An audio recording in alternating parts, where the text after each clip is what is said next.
देखिए इस क्वेश्चन में,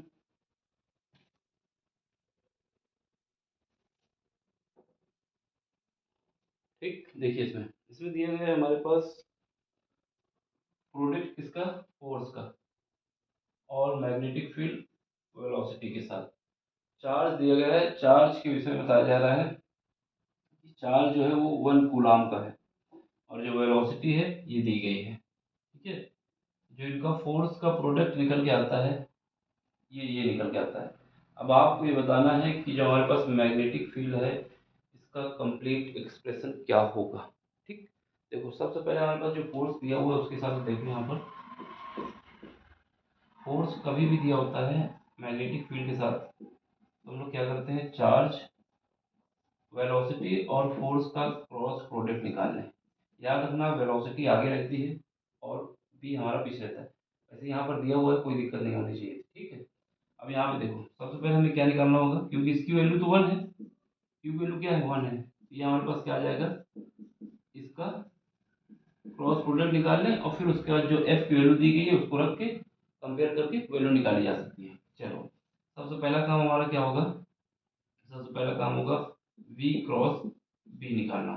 ठीक, इसके लिए हम लोग क्या करते हैं, डिटरमिनेंट का यूज करते हैं, आई कैप, जे कैप और के कैप। ठीक है, अब यहाँ पे देखो वेलोसिटी का कोफिशिएंट जो है लिख लो, 2 है, 4 है और 6 है। अब इसके बाद जो डी हमारे पास मैग्नेटिक फील्ड है उसका एक्सप्रेशन इस रूप में दिया हुआ है, उसकी जगह पे हमें ये लिख सकते हैं। ठीक है, यानी आई कैप कितना है, बी है, जे कैप कितना है, ये भी बी है और के कैप कितना है, बी नॉट है।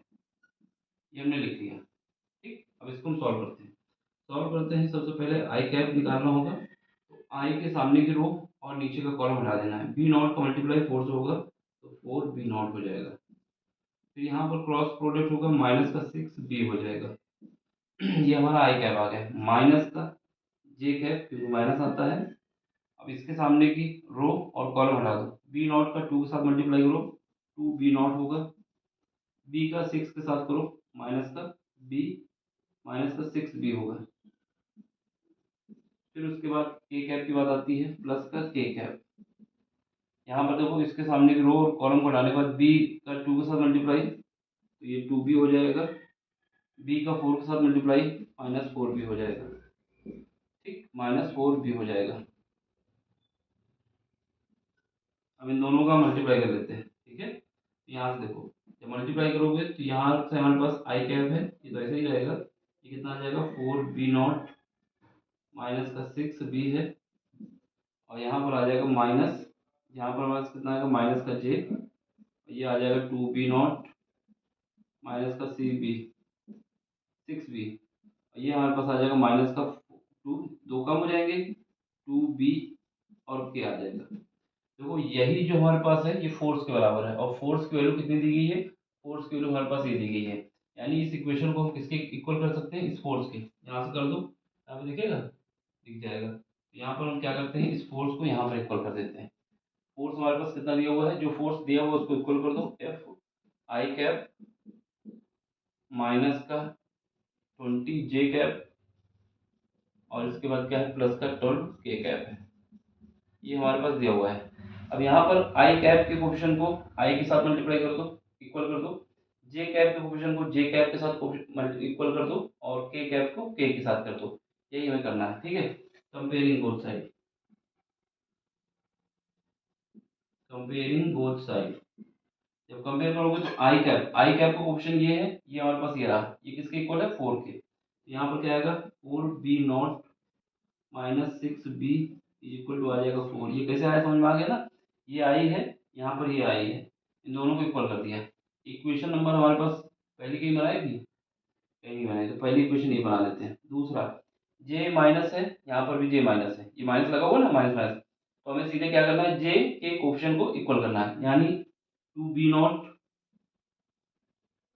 नॉट माइनस का कितना आ जाएगा, माइनस का हमारे पास आ जाएगा 6 बी, माइनस का 6 बी इज इक्वल टू किसके बराबर आएगा 20 की। माइनस का 20 नहीं आएगा क्योंकि यहाँ पर माइनस लगा हुआ है, अगर यहाँ माइनस ना लगा होता जब माइनस का 20 करते ये 20 के इक्वल आएगा। ये इक्वेशन नंबर हमारे पास सेकंड हो गई। ठीक है, अब इसके बाद देखो के कैप के कोफिशिएंट को इक्वल करो, तो यहाँ पर कितना है, यहाँ पर हमारे पास के कैप का ये है कितना है, ये हमारे पास है माइनस, यहाँ पर माइनस है, यहाँ पर प्लस है, तो माइनस का 2b किसके इक्वल होगा, माइनस का 2b बराबर होगा 12 के। तो यहाँ से जब इसको सॉल्व करेंगे तो काट लेते हैं, तो यहाँ से b की वैल्यू कितनी आ जाएगी, b की वैल्यू आ जाएगी मेरे पास माइनस का 6। एक बार तो हो गई, b की वैल्यू आ गई।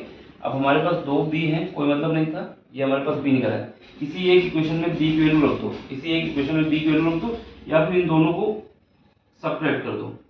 सीधा ही, या तो इस b की वैल्यू किसी एक में रख दें, या दोनों को सब्ट्रैक्ट कर देते हैं। सब्ट्रैक्ट करेंगे तो चेंज हो जाएगा साइन, यहाँ से हमारे पास क्या होगा, ये माइनस का है, ये प्लस का हो जाएगा, तो ये कट जाएगा। यहाँ पर कितना बचेगा, यहाँ पर हमारे पास प्लस का 2b0 बचेगा, ठीक है। यहाँ पर क्या बचेगा, माइनस का, ये कितना बचेगा 16, माइनस का 16 बचेगा। यहाँ से b0 की वैल्यू कितनी आ जाएगी, b0 की वैल्यू आ जाएगी माइनस का 8। सारी वैल्यू निकल चुकी हैं, अब हमें क्या करना है, इस वैल्यू को इसमें उठा के वैल्यू पुट कर देना है। b की वैल्यू कितनी आएगी, माइनस का 6 आई कैप, फिर इसके बाद क्या है प्लस, फिर इसके बाद हमारे पास यहाँ पर b है, तो कितना आएगा माइनस का 6 जे कैप, फिर उसके बाद b0 कितना निकाला, माइनस का 8 ए कैप।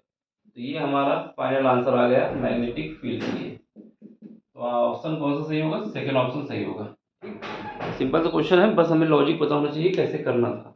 समझ में आया हो तो लाइक करो, शेयर करो, सब्सक्राइब करो। बाकी कोई क्वेश्चन नहीं आता, टेलीग्राम में आके अपना क्वेश्चन पूछ सकते हैं, इसको देख लो, ठीक है। मिलते हैं बाकी अगले लेक्चर में। Thank you for watching, bye, take care.